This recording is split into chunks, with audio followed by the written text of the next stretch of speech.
In the Grand National tomorrow, we seen him working there last week up Monk's Grange, and he seems very fresh and well. He is. He's well, Dave. I would have preferred to have got a prep run into him a month or 5 weeks ago, but that didn't happen for a couple of different reasons. But he goes well fresh, and he's had some proper pieces of work. Barry O'Neill rode him in his last bit of work a couple of weeks ago, and he was delighted with him. He said he felt great, and more importantly, his wind sounded good, or we didn't hear anything, which is a good sound, or a good sign. But looks well, in good order. But shit, look, it's the national, Dave. If you ran well, got around, takes to the place, you know after a mile whether your horse is enjoying it or not, don't you? Brian Cooper, who rides him, rode today in the top of him, and I think he finished in the first 5 or 6 of them there, so he got a feel for those fences. Brian has a bit of form around the national fences too, and he gets on well with this horse as well. Gets on well with him.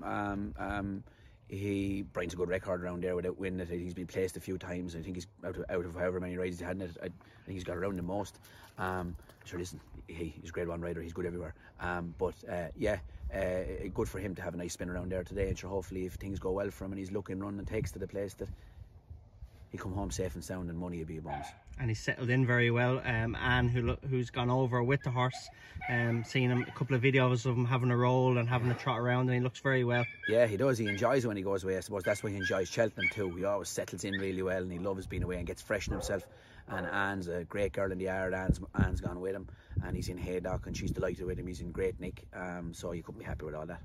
Winner this evening in Wexford with Fortune Street, who won his bumper in Wexford before as well, and he's had a few encouraging efforts without winning, but got the heads in front this evening, and you were unlucky not to have a double then with Fine Theatre.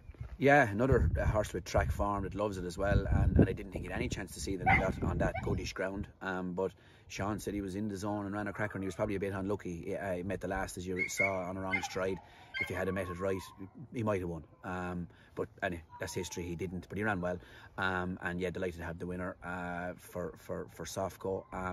He's been unlucky to be a maiden for a while, and jumped a little bit careful for a good while, and now I think with the blinkers he's starting to come down a little bit. So I think it opens a new door for him now, that we always thought that he wanted soft ground, and that he's won there today. He'll keep him on the go now for the summer. He might end up in Galway or something.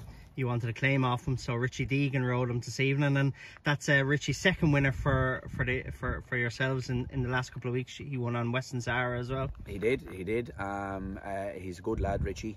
And I hope it goes well for him. Then he made the decision to turn. He's riding well.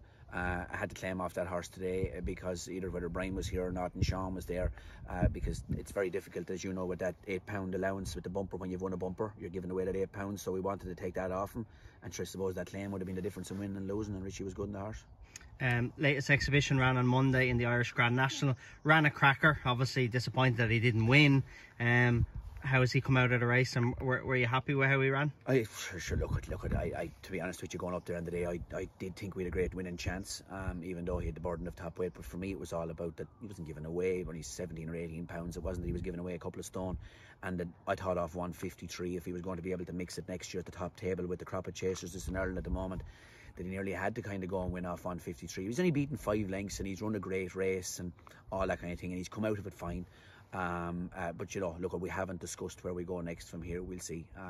So we'll talk to the lads first, but he's fine anyway since the race. Cheltenham success with Miss Milner for Softco as well, for Jim and Susan.